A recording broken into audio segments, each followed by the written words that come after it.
আচ্ছা, তো আমরা আসলে এখন যেটা পড়বো সেটা হচ্ছে নিউটনিয়ান মেকানিক্স, যেটার বাংলা অর্থ হচ্ছে নিউটনিয়ান বলবিদ্যা।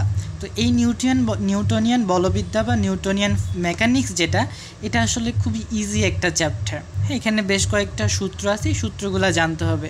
এবং এই নিউটনিয়ান মেকানিক্সটা কিন্তু আসলে 9-10-এর যে নিউটনিয়ান মেকানিক্স ছিল সেইটার সাথে খুবই রিলেটেড এবং খুবই ইজি একটা বিষয়। তো আমরা 9-10-এ একটা সূত্র পড়ছিলাম, সেটা হচ্ছে যে এফ সমান এম এ। তো এখানে এফটা হচ্ছে কি, এফটা হচ্ছে এফটা হচ্ছে বল, এমটা হচ্ছে ভর, এটা হচ্ছে ত্বরণ, যেটা আমরা 9-10-এ শিখে আসছি এবং এই সূত্রটা আমাদের মুখস্থ আছে। 2 নম্বর সূত্র হচ্ছে কি বলের ঘাত। বলের ঘাত কি জিনিস? যখন কোনো একটা বস্তুর উপরে বল প্রয়োগ করা হবে খুব অল্প সময় ধরে, তখন আমরা সেইটাকে বলবো হচ্ছে বলের ঘাত। তাহলে বলের ঘাত সমান হচ্ছে কি বল গুণন সময়। তাহলে আমরা যদি একটা বস্তুকে যদি বল প্রয়োগ করি 1 সেকেন্ড বা 2 সেকেন্ড ধরে, তাহলে কিন্তু যেই ফলাফলটা আমরা পাবো সেটা আসলে আমরা বলের ঘাত পেয়ে যাব।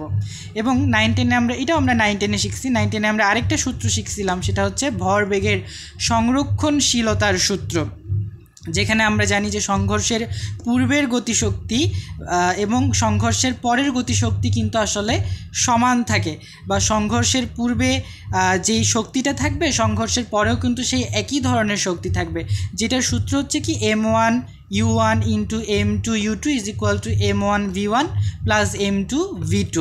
এবং এইখানে এমটা হচ্ছে ভর, ইউ মানে হচ্ছে আদি শক্তি, আর ভি মানে হচ্ছে ইউ মানে হচ্ছে আদি বেগ, ভি মানে হচ্ছে শেষ বেগ। 4 নম্বর যে সূত্রটা, এই সূত্রটা আসলে আমাদেরকে একটু বুঝতে হবে। আমরা ছোটোবেলায় আসলে পড়ছিলাম কি, যে কোনো বস্তুর যদি আমরা গতিশক্তি বের করতে চাই, তাহলে আমাদেরকে ওই গতিশক্তি বের করার সূত্র হচ্ছে কি kinetic energy is equal to half into mass into velocity square. অর্থাৎ বাংলায় যদি বলি, গতিশক্তি সমান হচ্ছে half into mv square, half mv square. এখানে এমটা কি ভর, ভি মানে হচ্ছে ভেলোসিটি মানে বেগ, এম মানে হচ্ছে মাস মানে হচ্ছে ভর, কে মানে হচ্ছে কাইনেটিক, ই মানে হচ্ছে এনার্জি। কাইনেটিক এনার্জি সমান সমান হাফ mv স্কোয়ার। তো এইটা আমরা ছোটোবেলায় শিখছিলাম।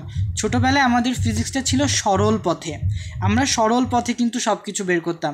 কিন্তু আমাদের পৃথিবীটা তো গোল, এই গোল পৃথিবীতে আসলে সব কিছু সরল পথে বের করা সম্ভব নয়। কাজে আমরা যখন বাস্তব ফিজিক্সের মধ্যে প্রবেশ করব, তখন কিন্তু আমাদেরকে পৃথিবীটা যেহেতু গোল, আমরা যেহেতু ছোটোবেলায় আমরা কিন্তু সরল রেখায় বস্তু চলতো, আমরা সেই বস্তুটার গতিশক্তি বের করতাম যেটা সরল রেখায় চলতো।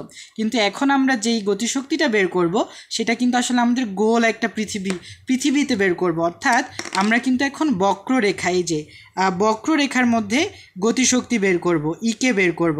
আর ছোটোবেলায় আমরা সরল রেখায় গতিশক্তি বের করতাম।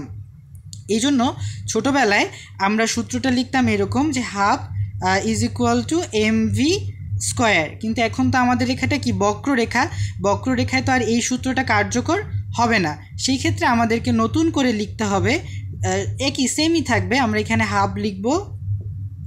আর বক্ররেখায় সরল রেখায় আমরা ভর লিখেছিলাম এম, কিন্তু আমরা বক্ররেখায় ভর লিখব হচ্ছে আই, যেটাকে আমরা জড়তার ভ্রামক বলি, আই ওমেগা স্কোয়ার। ওমেগাটা আসলে কি? ওমেগাটা হচ্ছে কৌণিক বেগ। কারণ বললাম কি, যখন আমরা সরল রেখায় বেগ বের করি তখন সেটাকে আমরা ভি লিখি, যখন আমরা বক্ররেখায় বেগ বের করি তখন আমরা সেটাকে ওমেগা লিখি। তাহলে সরল রেখায় আমাদের গতিশক্তি ছিল ইকে সমান হাফ mv স্কোয়ার, বক্ররেখায় আমাদের গতিশক্তি হবে, বা ঘূর্ণন গতিশক্তি বলবো আমরা। বক্ররেখায় আমরা এনার্জিটাকে কি বলবো? ঘূর্ণন গতিশক্তি। এই ঘূর্ণন গতিশক্তি হবে হাফ আই ওমেগা স্কোয়ার। তাহলে এখানে আমরা কি মাসটাকে আমরা কি করেছি? জড়তার ভ্রামক বানিয়ে নিয়েছি, আর সরল রেখায় বেগ ভি ছিল, সেটিকে আমরা ওমেগা বানিয়ে দিয়েছি। আচ্ছা, আমরা এখন আরেকটা সূত্র দেখি। আমরা জানি আই মানে কি? আই মানে হচ্ছে জড়তার ভ্রামক, আর মানে কি? ব্যাসার্ধ। ব্যাসার্ধ। যে আমরা বলছিলাম যে নিউটনিয়ান মেকানিক্সটা কিন্তু আসলে বক্ররেখার উপরে নির্মিত একটা ফিজিক্স, অর্থাৎ আমরা ছোটোবেলায় যে নিউটনিয়ান মেকানিক্স পড়ছিলাম সেটা সরল রেখায় ছিল। এখন আমরা যে ফিজিক্সটা পড়তেছি সেটা হচ্ছে কি বক্ররেখার ফিজিক্স, অর্থাৎ আমরা বক্ররেখায় ভেলোসিটি, জড়তার ভ্রামক, ব্যাসার্ধ, গতি, ঘূর্ণন গতিশক্তি এগুলো বের করতেছি। তাহলে এখানে আরটা হচ্ছে ব্যাসার্ধ। এখন এইখান থেকে একটা সূত্র আমরা পড়ব, সেটা হচ্ছে আই সমান জড়তার ভ্রামক সমান সমান হচ্ছে ভর গুণন ব্যাসার্ধ স্কোয়ার, যেটাকে আমরা বলতে পারি আই সমান সমান এম আর স্কোয়ার।